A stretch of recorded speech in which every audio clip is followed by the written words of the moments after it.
Hello friends, very good evening. आज हम लोग डिस्कस करने जा रहे हैं एक टॉपिक जो है +1 बायोलॉजी से, chapter number 8, cell the unit of life.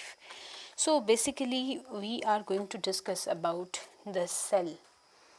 Okay, जिस सेल के बारे में हम बचपन से पढ़ते आ रहे हैं वही सेल जो है अब हम डिस्कस करने जा रहे हैं। सबसे पहले सेल क्या चीज़ है? सेल एक ऐसी चीज़ है जो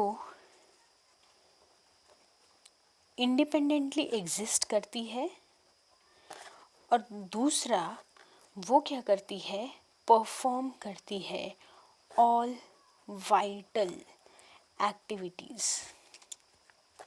साथ साथ में आपको नोट्स भी बनते रहे हैं, आप इन्हें बनाते रहिए, ठीक है। सेल एक ऐसी एंटिटी है जो इंडिपेंडेंटली एग्जिस्ट करती है और परफॉर्म करती है all vital activities. Vital activities का क्या मतलब है? ऐसे फंक्शंस जो लिविंग बीइंग में ऑर्गेनाइज होते हैं। It means cell is the thing which differentiate between living and non living things. Non living things में सेल नहीं होते हैं, लिविंग थिंग्स में सेल होते हैं, ठीक है। तो अगर हम ये देखें कि who discovered the cell for the first time, so it was Anton van Leeuwenhoek. Anton van Leeuwenhoek ने सबसे पहले देखा था और डिस्क्राइब किया था सेल को, ठीक है, डिस्क्राइब किया था सेल को।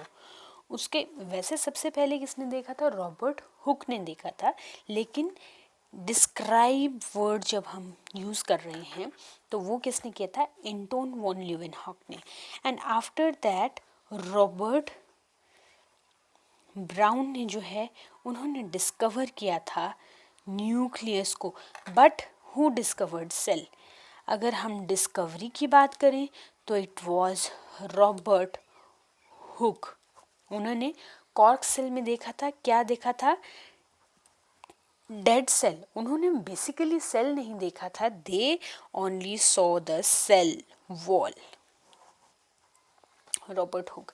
बट लिविंग सेल को अगर किसी ने देखा तो he was Anton van Leeuwenhoek, ठीक है। इन्होंने अपने माइक्रोस्कोप से सेल को देखा और उसको डिस्क्राइब किया था, and it was Robert brown जिन्होंने न्यूक्लियस को देखा था।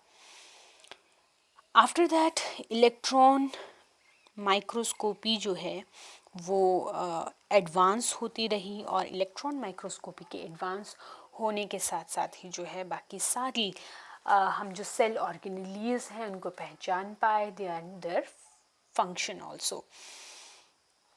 उसके बाद हम बात करेंगे एक साइंटिस्ट की, एक नहीं बेसिकली ये 2-3 साइंटिस्ट हैं जिनकी हम बात करने जा रहे हैं। सबसे पहले 1838 में आते हैं मैथियास शिल्डन, ठीक है। शिल्डन इनको बोलते हैं, मैथियास शिल्डन। ये कहाँ के थे? जर्मनी के थे। इन्होंने बहुत सारे प्लांट्स को ऑब्जर्व किया, ठीक है। इन्होंने किस पे बात की? प्लांट टिश्यूज़ के बारे में बात की। और दूसरे जो साइंटिस्ट आते हैं, एक और आते हैं जिनको आप बोलते हैं थियोडोर श्वान। थियोडोर श्वान इन 1839, ठीक है। थियोडोर श्वान इन 1839, and he studied various animal cells, and he concluded that plant cells and animal cells are different. Plant cells and animal cells are different. In animal cell, the limiting membrane,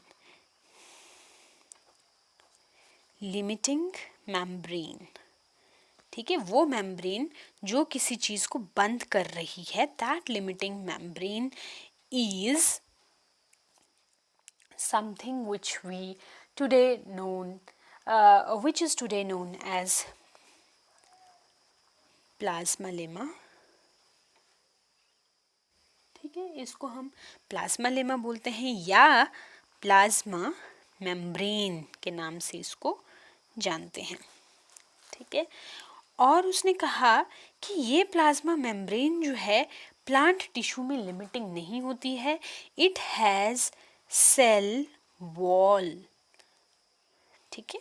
plant cell के अलावा plant cell में plasma membrane के अलावा क्या present होती है, cell wall present होती है। सो ये दो साइंटिस्ट आए। इन दो साइंटिस्ट के कहने से हमें ये बात तो पता चल गई कि जितने भी लिविंग ऑर्गेनिज्म हैं वे, ठीक है, फर्स्ट थ्योरी यहाँ पर मैं आपको दे रही हूँ, all living organisms are made up of cell और cells and product thereof, ठीक है। एक चीज़ तो हमें यहाँ पे मिल गई कि भैया cell is the basic unit of life. एक सेल भी हो सकता है, बहुत सारे सेल्स भी हो सकते हैं, ठीक है। अभी अगर बहुत सारे सेल्स की अगर मैं यहीं पे बात करूं, लिविंग वर्ल्ड की अगर मैं यहाँ पर बात करूं, तो लिविंग वर्ल्ड में यूनिसेल्युलर भी हो सकते हैं और मल्टी सेल्युलर भी हो सकते हैं, है ना। इफ़ इट इज़ यूनिसेल्युलर मतलब एक सिंगल सेल जो है वो इंडिपेंडेंटली एग्जिस्ट करेगा and it will perform all the vital activities. While if the organism is multi cellular, living being को हम ऑर्गेनिज्म बोलते हैं, अगर वो मल्टी सेल्युलर है तो इसका मतलब क्या होगा कि जो सेल्स हैं वो एग्रीगेशन में काम करेंगे, एज ए टीम मेंबर काम करेंगे and there will be a division of labour, clear cut division of labour. अभी जब मिथाइल शिल्डन और थियोडोर श्वान ने इस तरह से ये एक थ्योरी दे दी कि all living organism are made up of cell and product thereof, they were not able to, मैं इसे यहाँ लिख रही हूँ, ठीक है,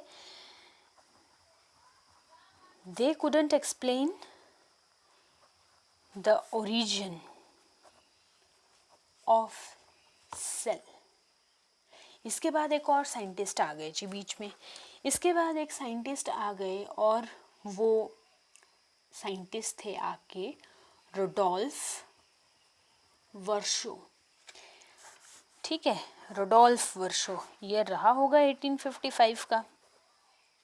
इन्होंने बोला कि मैं एक्सप्लेन करता हूँ origin of the cell and he gave the second theory, और ये सेकंड थ्योरी क्या बोली इन्होंने, इसी को आगे बढ़ाया, इन्होंने एक थ्योरी दे दी और इन्होंने बोल दिया omnis cellula e सेल्यूला, omnis cellula e सेल्यूला। बड़ी इंपॉर्टेंट टर्म है, रुडोल्फ वर्शो का नाम आ जाता है। ओमनिस सेल्यूला ए सेल्यूला किसने दिया, या what does omnis cellula e cellula means, इसका मतलब all cells are originated from pre-existing cells। भाई सेल थ्योरी कंप्लीट हो गई। Cell theory 1 + 2 = cell theory। What cell theory says? Cell theory says all living organisms are made up of cells and the product thereof, and the second Rudolf Virchow ने जो कह दिया omni सेल्यूला e सेल्यूला, हर cell जो है वो pre existing cell से निकलता है, ओरिजिनेट होता है, this is the cell theory. Get it? I hope इतना आपको क्लियर हुआ होगा। आज हमने सेल थ्योरी के बारे में पढ़ा, बहुत सारी इम्पॉर्टेंट चीज़ें जो थी वो इसमें हमने इंक्लूड की हैं। सबसे पहले what is the meaning of cell, cell जो डिफ्रेंशिएट करता है लिविंग और नॉन लिविंग थिंग्स को। If the things are living, they could be unicellular, they can multicellular। unicellular है तो cells will show independent existence and they will perform all living and vital activities।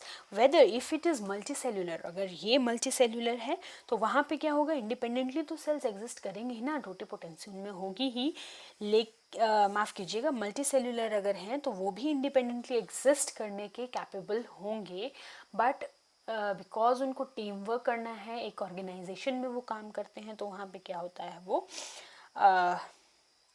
आपके in a team work and division of labour जो है वो clear cut वहाँ पे देखने को मिलता है। सो रॉबर्ट हुक ने जो देखा था वो उसने सेल वॉल देखी थी, हम कह देते हैं कि उसने सेल की खोज की थी, चलिए वो भी मान लिया। लेकिन who describe the actual living cell की अगर हम बात करें तो it is Anton van Leeuwenhoek. Robert Brown ने क्या किया, रॉबर्ट ब्राउन ने न्यूक्लियस की डिस्कवरी की थी, ठीक है। उसके बाद इलेक्ट्रॉन माइक्रोस्कोपी जैसे जैसे एडवांस होती रही वैसे वैसे ही सेल के जो डिफरेंट ऑर्गेनेलीज हैं या सेल का जो वर्किंग है, फंक्शनिंग है, उसको भी हम डिस्क्राइब करते रहे। After comes the cell theory. Matthias Schleiden ने प्लांट टिश्यू पे काम किया और थियोडोर श्वान जो थे ब्रिटिश थे वो उन्होंने एनिमल सेल पे काम किया। ये 1838 और 39 की बात थी। उन्होंने बेसिकली प्लांट और एनिमल सेल्स में एक बेसिक डिफरेंस जो है यहाँ पर हमें बता दिया। दैट बेसिक डिफरेंस इज जो प्लांट सेल होंगे उनकी जो लिमिटिंग मेम्ब्रेन, तो लिविंग अगर हम बात करें तो प्लाज्मा मेम्ब्रेन ही होती है, लेकिन सेल के बाहर जो है एक सेल वॉल भी प्रेजेंट होती है।